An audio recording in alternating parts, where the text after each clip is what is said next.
Ça va bien? Ça va bien? Vous êtes en forme? Est-ce qu'il y a quelques enfants avec nous? Hey boy! Est-ce qu'il y a quelques enfants avec nous? Ah, ça j'aime mieux ça. C'est quoi le thème de notre lancement cette année? Vous savez c'est quoi? Le grand mystère. C'est le grand mystère, le thème de notre lancement cette année. On aurait pu appeler ça aussi le secret le mieux gardé de l'univers. Est-ce que vous savez, là c'est une question pour les enfants, est-ce que vous savez quel est le secret le mieux gardé de l'univers? Je vous donne un indice. Vous êtes dans une église. Non? OK, les adultes, c'est quoi le secret le mieux gardé de l'univers? C'est Jésus-Christ. C'est Jésus-Christ. C'est Jésus le secret le mieux gardé de l'univers. Voyez-vous, ce qu'on va voir ensemble ce matin, c'est que la bonne nouvelle de Jésus-Christ est le secret le mieux gardé de l'univers et pourtant, c'est la clé de la liberté. Puis c'est drôle parce que quand tu es dans une église ou si tu as été élevé dans une église, moi j'ai commencé à fréquenter cette église quand j'avais 7 ans, bien des fois c'est un petit peu comme quelqu'un qui porte des lunettes puis qui cherche ses lunettes, puis là, commence à s'énerver, commence à chercher ses lunettes partout. Puis là, quelqu'un le regarde puis il dit « c'est parce que tu les as sur le nez, tu sais. » C'est arrivé à tout le monde qui a des lunettes, tu es là, puis surtout avec des petites lunettes comme ça, hein, presque invisibles, là, tu te dis « sont où mes lunettes? » Tu commences à t'énerver pour réaliser que tu les avais sur le nez. Déjà, si j'avais, tu sais, ça c'est mes lunettes de rechange que je vais mettre, déjà si j'avais celles-là, hein, déjà je les remarquerais. Mais même si tu as des lunettes qui sont plus apparentes, bien avec le temps, souvent tu t'en rends même plus compte, tu ne vois plus tes propres lunettes, ils disparaissent à tes yeux. Bien, si comme moi, tu as commencé à fréquenter une église très jeune, ça se peut que le secret, le mieux gardé de l'univers, que dans le fond tu connais peut-être depuis ton enfance, tu ne le vois plus. Tu ne vois plus Jésus alors qu'il est là devant tes yeux et que tu devrais pouvoir le connaître. Ce matin, j'espère vous convaincre, les adultes et les enfants, que la solution se trouve juste devant vos yeux dans la personne de Jésus. Alors premièrement, toutes les vies humaines sont en fait un escape room. Qui a déjà joué dans un escape room? Je ne sais même pas comment ça se dit en français. Qui a déjà essayé ça? Vous savez, vous êtes comme dans une pièce, puis il y a des indices un peu partout, puis il faut que tu trouves comment tu fais pour sortir de cette pièce-là. Tu dois résoudre une énigme. Tu n'es pas vraiment enfermé, d'accord? Tu peux ouvrir la porte puis sortir. On ne veut pas qu'il y ait d'attaque de panique, rien. Mais tu as des indices qui sont donnés là, puis tu dois résoudre une énigme. Puis tu fais ça en équipe, tu as un temps donné. On appelle ça un escape room. Puis en fait, toutes nos vies ressemblent un peu à ça. Parce que voyez-vous, lorsque Dieu a créé l'être humain au départ, bien, il n'y avait pas vraiment de problème. Si on va là, au départ, loin, loin, loin, pas ton père, ton grand-père, ton arrière-grand-père, non. On va remonter un petit peu plus loin, on va aller jusqu'à Adam et Ève. Au départ, Dieu crée Adam et Ève, il les place dans le jardin, et c'est tout sauf un escape room, c'est-à-dire que tout va bien. Tout est là, tout est parfait, il n'y a même pas de mystère. Je veux dire, si tu as une question, tu n'as pas besoin d'aller sur ChatGPT. Tout ce que tu fais, c'est Dieu, on se voit tantôt à 3 heures, on jase ensemble, parce que Dieu allait parler avec Adam et Ève régulièrement, quotidiennement. Donc, il pouvait poser toutes les questions du monde comme il voulait. Ce qu'on lit dans l'Écriture, dans Genèse 2, versets 16-17, « L'Éternel Dieu donna cet ordre à l'homme, tu pourras manger de tous les arbres qu'il y a ici dans le jardin, mais tu ne mangeras pas de l'arbre de la connaissance du bien et du mal. » Alors, Adam et Ève sont dans le jardin, ils ont tout pour eux, le bonheur est là, les relations sont harmonieuses, ils ne se posent pas la question « Comment est-ce qu'on fait pour avoir des amis et pas se chicaner? » Tu sais, c'est comme une des premières questions que tu te poses quand tu commences à réfléchir. Comment tu fais pour partager puis en même temps garder tes jouets pour toi? Il n'y avait pas ces conflits-là. Malheureusement, Adam et Ève ont péché. Ils ont rejeté Dieu, ils ont rejeté celui qui pouvait résoudre toutes leurs questions. Et Adam et Ève ont décidé de manger de cet arbre-là, de ce fruit-là qui était interdit. Et la Bible nous dit que Dieu les avait avertis. Il avait dit, le jour où vous allez faire ça, vous allez mourir. Il y a quelque chose en vous qui va mourir dès ce moment-là. Et en fait, Dieu va plus loin, Dieu va jusqu'à les chasser du jardin d'Éden. Et à partir de ce moment-là, toute l'humanité, tous les êtres humains on est entré chacun dans notre escape room, où on est à quelque part dans une pièce, on a un paquet de questions, il y a toutes sortes d'indices, mais la vie est une énigme constante qu'on essaie de résoudre. On essaie de savoir, mais c'est quoi la réponse à mes questions? Comment est-ce que je fais pour sortir d'ici? Qu'est-ce que je dois comprendre? Puis on a un paquet de questions qui viennent dans notre esprit, tout simplement parce qu'on a rejeté Dieu. Et ce que la Bible nous dit, c'est que tous les êtres humains sont pécheurs. Quand t'es parent, tu le découvres assez vite chez tes enfants. En fait, tes enfants t'aident à te rappeler que toi aussi, tu es pécheur. Les enfants ont un don extraordinaire, c'est nous rappeler qu'on est pécheur. Je ne sais pas comment ils font, mais assez rapidement, tu te rappelles de ça. Au début, ils sont beaux, ils sont merveilleux, ils sont géniaux, mais tu sais, même si tu es beau et tu es fin, tes parents, grâce à toi, se rappellent qu'ils sont imparfaits. Régulièrement, tu leur rappelles ça, sans le vouloir. C'est un don que tu as, de leur tomber ses nerfs. Puis là, ils se rappellent, ils disent « Ah oui, je suis pécheur. » Puis là, eux autres aussi sont dans leur escape room parce qu'ils disent « Comment on fait pour élever des enfants? Comment on fait pour réussir ça? » Tout allait bien, je commençais à aimer mon épouse, je commençais à aimer mon mari, on commençait à se comprendre, on a des enfants, on ne comprend plus rien. Attends, ça va s'empirer quand ils deviennent ados. Ça ne finit plus cette affaire-là. Tous les êtres humains sur la terre, parce qu'on est pécheurs, on a rejeté Dieu, on est tous dans un escape room où on cherche des réponses, un paquet d'indices pour comprendre c'est quoi la solution. Et je vous donne quelques exemples que tous les êtres humains se posent à un moment ou à un autre de leur vie. Qui suis-je? Et ça, c'est troublant. Là. Quand tu arrives à... On vit tout ça à différents âges, là, mais j'ai déjà partagé, je ne me souviens pas, je devais avoir peut-être 9-10 ans, tu sais. Je regardais le plafond, grosse question philosophique. Est-ce que vraiment j'existe?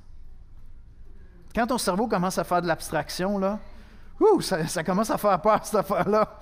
C'est drôle, je ne m'étais jamais posé cette question-là. La seule question, c'était comment je fais pour gagner, qu'est-ce que je fais pour avoir la plus grosse part du gâteau. Ça, c'était les questions que je me posais. Puis là, tout d'un coup, tu regardes le plafond dans ta chambre, tu te dis, est-ce que j'existe vraiment ou je suis le fruit de mon imagination? Qui suis-je? D'où venons-nous? Pourquoi sommes-nous sur la terre? Est-ce que la vie s'arrête après la mort? Et là, je vais en donner les grosses questions. Pourquoi est-ce que je fais le mal quand j'aimerais faire le bien? Ça, on est confronté à ça assez jeune, hein? Tu fais du mal, puis des fois, tu es comme content d'avoir fait du mal à ton frère ou à ta sœur, puis là, à un moment donné, ta conscience se dit « finalement, c'était pas bien. » Là, tu dis « OK, je ne ferai plus ça. » Mais tu réalises que tu le fais encore. Pourquoi je fais le mal quand je voudrais faire le bien? Comment est-ce qu'on fait pour être heureux? Et ça, c'est toute une énigme. On passe la vie à essayer de résoudre ça. Tellement de gens sur la Terre passent leur vie à essayer de résoudre cette question. Comment changer pour devenir une meilleure personne? S'il y a un Dieu, lequel? Quand même une bonne question. S'il y a un Dieu, lequel? Pourquoi est-ce qu'il n'y en aurait pas plusieurs? Il y a plusieurs êtres humains. Pourquoi on n'aurait pas chacun notre Dieu? En avançant dans la vie, tu en viens à réaliser que c'est même souvent toi qui te places dans des situations insolvables, difficiles, compliquées. En québécois, tu te mets dans le trouble toi-même. Je ne sais pas combien de fois, avant que je devienne chrétien, moi j'avais été élevé dans une église. Fait que je savais, quand ça va mal, prie Jésus. Quand ça va vraiment mal, prie Jésus. Je ne sais pas combien de fois je me suis mis moi-même dans le trouble. Moi, je suis devenu chrétien à 18 ans, à la fin de mes 18 ans. Je ne sais pas combien de fois, une espèce de cri intérieur, j'ai dit, « Seigneur, sors-moi de là, je sais que j'ai été vraiment coco. Sors-moi de là, Seigneur. » Je ne sais pas combien de fois il l'a fait, dans sa grâce, dans sa bonté. Mais voyez-vous, tous les êtres humains, on est pris dans une espèce de escape room. Parce qu'on est pécheur, on a rejeté Dieu. Puis on a plein de questions importantes. La vie est comme un grand quiz. Puis on dit, comment on fait pour trouver les réponses à ces questions-là? Où est-ce qu'on va les trouver? Ça m'amène à mon deuxième point que je veux voir avec vous ce matin.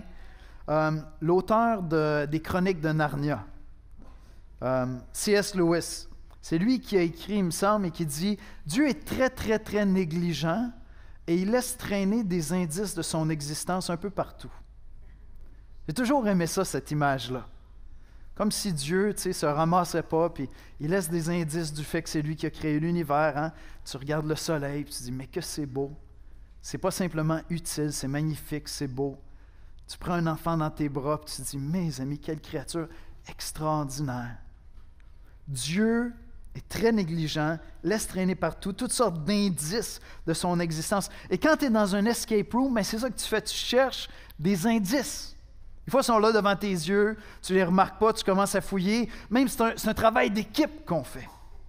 Puis on est là, puis on cherche des réponses. Il y a des indices, ils sont là, sont à quelque part. Tu dis, ça c'est peut-être un indice, ça c'est peut-être un autre indice. La Bible nous dit que Dieu a semé des indices de son existence, de la solution à ce grand quiz-là de ta vie, un peu partout dans la nature, un peu partout dans l'univers.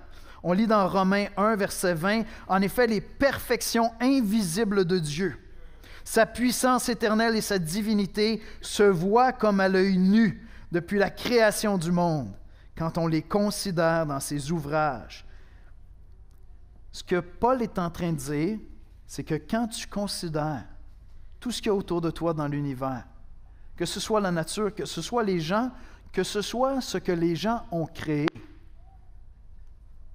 ce sont tous des indices qu'il y a un créateur derrière ça. Quand tu vas visiter une galerie d'art, puis tu vois une toile, puis tu te dis, mais que c'est magnifique, mais que c'est beau. Pas seulement une fleur, mais aussi la toile, la peinture, qui a été faite par un artiste qui représente la fleur.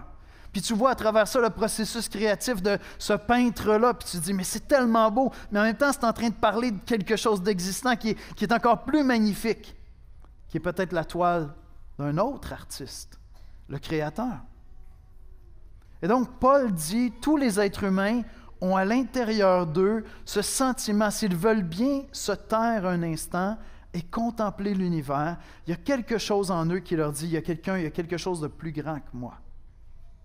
Et c'est là partout dans l'univers. Dans Genèse 1, 26, je retourne au début de l'histoire de l'humanité. Tantôt, on était avec le jardin, puis la chute, tout ça, mais même avant ça, dans Genèse 1, 26, on lit « Puis Dieu dit, faisons l'homme à notre image selon notre ressemblance. » Même dans les relations humaines, même quand tu regardes à l'intérieur de ton cœur, quand tu regardes ce que c'est l'être humain, il y a plein d'indices qu'il y a un créateur dans ça. Je vous donne un exemple. OK, les enfants? Nous, on a un chien qui est gros comme ça. OK? Je vous dis, quand il est obèse, il pèse à peu près 11 livres, je pense. Mon épouse me corrigera. Je veux dire, vraiment obèse. 12 livres, ça va pas bien. Tout petite Sushi. Et vous savez quoi? Elle s'appelle Sushi. Sushi, si elle trouve, tu sais, si j'échappe quelque chose pendant que je suis en train de faire de la nourriture, moi, ça m'agace tellement. Je fais juste aller dans la cuisine, elle vient s'installer là, un sphinx. Un gros sphinx d'un pied de long, puis là, elle me regarde faire ma popote. Si j'ai le malheur d'échapper quelque chose, si je ne l'ai pas averti à l'avance, vouf, elle s'en va le chercher. Puis vous savez quoi? Sushi ne me demande jamais pardon pour avoir pris la nourriture. Jamais. Ouais, si je lève la voix, ça fait des petits... Mais je veux dire, ça prend 3 secondes, elle vient s'installer là, puis elle attend le prochain truc qui tombe. Il n'y a pas comme un remords de conscience. Elle se dit pas... moralement, c'est discutable ce que je viens de faire. Je veux dire, après tout, ils prennent soin de moi, ils me nourrissent, ils m'aiment, ils me caressent. Je me mets les 4 fers en l'air, ils viennent me flatter la bedaine. C'est peut-être pas bien ce que j'ai fait. Sushi fait jamais ça. Mais toi et moi, il nous arrive de temps en temps, pas tout le temps. Des fois, on est vraiment pareil comme Sushi. Sérieux. Merci Seigneur, je ne me suis pas fait pogner. Soyons honnêtes. Mais des fois, on a un remords de conscience. Puis là, on dit, c'est vraiment cheap ce que j'ai fait. C'est pas bien ce que j'ai fait. Et si vous dites, non, mais c'est pas tous les êtres humains qui sont comme ça, ben moi, je vais vous donner un petit exercice à faire. OK? Tu peux avoir n'importe quel âge, tu peux faire ça à 9 ans, tu peux faire ça à 79 ans, à 89 ans, peu importe. Cette semaine, quand tu vas être pas correct avec quelqu'un, au travail, à l'école, n'importe où, l'école a recommencé, va voir ton ami à l'école. Tu sais, toi, tu vas savoir que tu n'as été pas correct, puis fais quelque chose. Va le voir, puis dis, écoute, il faut que je te parle, je veux te demander pardon. Dis pas « Hey, j'ai été poche tantôt ». Dis pas, va pas juste le voir en étant bien gentil avec pour qu'il dise « On est encore des amis, là, tu sais. » Non. Je vous dis, c'est une baguette magique. Sors ça de ta poche de l'arrière et dis « Je veux te demander pardon. » Essayez ça avec un collègue de travail cette semaine. Écoute, j'aimerais te demander pardon. Il va y avoir comme un malaise qui va s'installer. Non, c'est correct. Non, c'est pas correct. Je veux te demander pardon. C'est pas correct. Si je viens te demander pardon, c'est parce que c'est pas correct. Je suis vraiment désolé. Je t'ai manqué de respect. Le malaise total. Mais je vous dis, là, c'est comme un coup de baguette magique, cette affaire-là. Parce que tous les êtres humains, on a une conscience. Et lorsqu'on s'en va dans le langage de la conscience, puis qu'on demande pardon à quelqu'un, ça éveille quelque chose chez l'autre. Bien, c'est un des indices que Dieu a semé comme ça dans l'univers, qu'il y a un Dieu qui existe. Et que oui, il y a des sushis sur la terre, pas des sushis, là, des sushis, cool. Il y a des petits chiens, des petits oiseaux, puis ils sont super beaux, puis ils me parlent de Dieu, mais l'être humain ressemble encore plus à Dieu parce que lui seul a été créé à l'image de Dieu. Je le dis souvent un peu à la blague, mais c'est vrai, je veux dire, les animaux ne se posent pas des grandes questions écologiques. Je vous le dis, moi j'aime la nature, je m'en vais bientôt faire la récolte de l'orignal. On travaille sur ça. Les animaux, tu sais, quand un castor décide qu'il fait mourir une rivière, il ne se pose pas de questions. Il dit « une rivière, beau spot pour ma maison. » Mais nous, on est là, puis on se dit « Je pense qu'on est en train de détruire des rivières. » Vous allez me dire, ben, notre conscience n'est pas très aiguisée, là. On se dit plus souvent « J'espère que je ne vais pas me faire pogner. » Vous avez raison, mais la conscience est là quand même. Le simple fait qu'on est en train de se troubler, à dire « Attends un peu, il y a des espèces qui disparaissent. » Je veux dire, le loup en forêt, là, s'il y a une espèce qui disparaît, il va en trouver une autre à manger. C'est pas compliqué. Mais nous, on est là, puis on se dit, attends un peu, là. Il y a comme, tu sais, Dieu a tout créé ça, puis ça serait bon de garder ça. Alors, ce que je vous dis ce matin, c'est que Dieu sème des indices partout qu'il existe. Ils sont là, sont disponibles. Tu es dans ton escape room, puis il y a plein d'indices qui disent ta solution à ton problème, mais ça passe peut-être par Dieu. Mais souvent, c'est juste là devant nos yeux, comme mes lunettes que je pourrais chercher et dire « Non, sont où mes lunettes? Ils sont sur ton nez, bonhomme. » Mais vous savez quoi? Les pires, c'est ceux qui sont nés dans une église, comme moi. Ça nous prend du temps parce qu'on entend tellement parler de Jésus qu'à un moment donné, Jésus, c'est juste comme un bruit de fond. Jésus, je sais, Jésus, c'est correct, Jésus, ouais, puis Jésus. Bien, je disais, moi, j'ai commencé à fréquenter l'Église quand j'avais 7 ans. On m'a raconté toutes les histoires de Jésus. J'avais ma Bible en bande dessinée, je l'ai lue je ne sais pas combien de fois. Je connais toutes mes histoires. Bien, j'ai compris les indices que Dieu me donnait juste à 18 ans. Mais avant ça, là, j'étais pris à me poser des grandes questions, puis je disais, mais c'est quoi la solution? Tu n'es pas obligé de faire comme moi. Tu peux ouvrir tes yeux avant 18 ans. Puis si tu as 29 ans ou tu as 46 ans, tu peux encore ouvrir tes yeux. Parce que Dieu a donné plein d'indices. Qu'il est là, qu'il y a un créateur et qu'il y a un créateur qui veut se faire connaître à toi. Et ça m'amène à mon dernier point, au plus grand mystère de l'histoire de l'humanité, Jésus-Christ. Voyez-vous ce qu'on lit dans Romains 16, versets 25 à 27? « À celui qui peut vous affermir, selon mon évangile, selon ma bonne nouvelle et la prédication de Jésus-Christ, conformément à la révélation du mystère caché pendant des siècles. » Jésus était un mystère, caché pendant des siècles, mais manifesté maintenant par les écrits des prophètes, d'après l'ordre du Dieu éternel, et porté à la connaissance de toutes les nations, afin qu'elles obéissent à la foi à Dieu. Seul sage soit la gloire au siècle des siècles par Jésus-Christ. Jésus est la clé pour sortir de ton escape room. Dieu a donné plein d'indices qu'il existe. Dieu a donné plein d'indices qu'il fait partie de la solution, quels que soient tes problèmes. Mais Jésus est cette clé-là. Puis, si tu es comme moi, tu as été élevé dans l'Église, Tu es jeune, mais ça se peut que Jésus il soit juste là devant tes yeux comme ma paire de lunettes. Puis tu l'entends tellement souvent hein, que tu ne vois pas que c'est la solution. Parce qu'en fait, Jésus est cette solution. Quand tu fais un escape room, tu n'es pas tout seul, tu es avec une équipe. Ce qui est extraordinaire avec Jésus-Christ, c'est que c'est Dieu le Fils qui était dans le ciel et qui est devenu un homme. Il s'est joint à nous, il est venu jouer dans notre équipe avec nous pour que vraiment on puisse saisir qui il est, que vraiment on puisse comprendre ce qu'il faisait. Et non seulement ça, mais il est venu mourir sur la croix pour tes péchés et les miens, afin que tes péchés puissent être pardonnés. Je l'ai dit tantôt, il y a beaucoup de problèmes qu'on crée dans notre vie parce qu'on se met nous-mêmes dans le trouble. On est pécheurs. On est pécheurs. On repousse Dieu, puis on crée toutes sortes de situations impossibles où après tu dis, comment je vais faire pour me sortir de là? Puis Jésus est là, puis il dit, viens à moi. Viens à moi, je vais te montrer le chemin pour sortir d'ici. Et là, je vais dire quelque chose, peut-être pour les adultes. Jésus fait toujours partie de la solution. Il fait toujours partie de la solution, quel que soit ton problème. Certains d'entre vous, vous dites, attends un peu, là, j'ai une panne de voiture, je veux dire, Jésus ne va pas venir imposer les mains à mon moteur, boum, ça va repartir. Jésus fait toujours partie de la solution. Commence par te tourner vers lui. Tu fais une dépression, tu as des problèmes de santé, tu viens d'avoir de très mauvaises nouvelles, intègre-le toujours dans ta solution.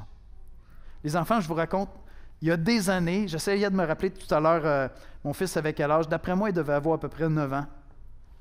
On a fait un voyage, on est allé en Floride.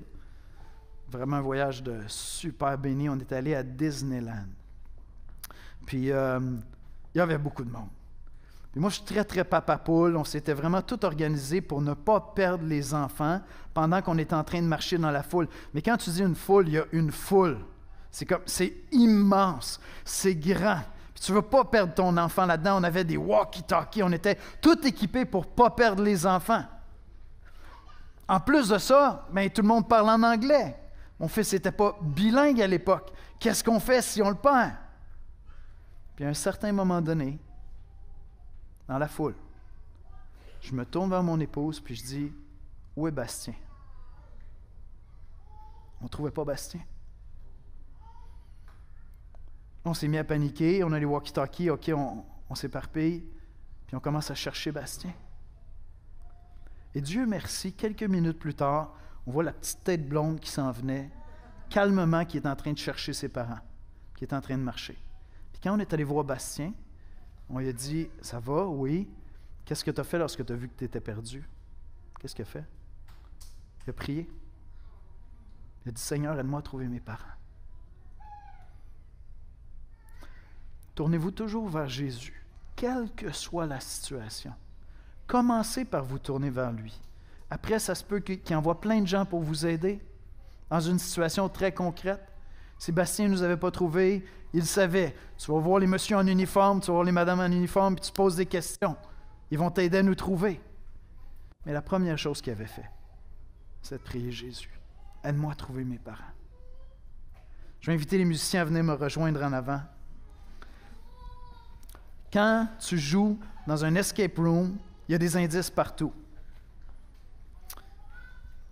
Ce que Dieu te dit à toi, si tu sais que Jésus, c'est la clé pour sortir du escape room de ta vie. Si tu as découvert ça, ta mission maintenant, c'est tu sais quoi? C'est de semer des indices un peu partout à ton tour. Regardez bien ça. Jésus dit ceci, dans Matthieu 28, 19 et 20. « Allez, faites de toutes les nations des disciples, les baptisant au nom du Père, du Fils et du Saint-Esprit, et enseignez-leur à observer tout ce que je vous ai prescrit. » Jésus dit à ses disciples, « Allez partout sur la terre, parlez de moi. Je suis la clé pour que tout le monde puisse sortir de son escape room. Je suis la solution à ces grandes questions, ces grands quiz de la vie pour tous les êtres humains sur la terre. » Ailleurs, Jésus dit ceci dans Matthieu 5, verset 16, « Que votre lumière brille devant les hommes, afin qu'ils voient vos bonnes œuvres et qu'ils glorifient votre Père qui est dans les cieux. » Pierre dit ceci dans 1 Pierre 2, 12, « Ayez au milieu des païens, des non-chrétiens, une bonne conduite, afin que là même où il vous calomnie, comme si vous étiez des malfaiteurs, il remarque vos bonnes œuvres et glorifie Dieu au jour où il les visitera. Toi et moi, si on sait que Jésus, c'est la clé pour sortir de notre escape room, notre mission maintenant, c'est de semer des indices. C'est littéralement ça notre job. Quelle sorte d'indices on peut semer? Mais tantôt, je vous ai donné un exemple. Prochaine fois que vous manquez envers quelqu'un, chrétien ou non, semez un indice. Allez lui demander pardon. Je vous dis, vous allez voir des points d'interrogation dans ses yeux, il va dire « Ok, c'est correct, là, c'est beau. » S'il ne veut pas aller plus loin dans la conversation, c'est pas grave. C'est pas important. Tu as semé un indice. Si tu vois quelqu'un qui a besoin d'aide, va l'aider.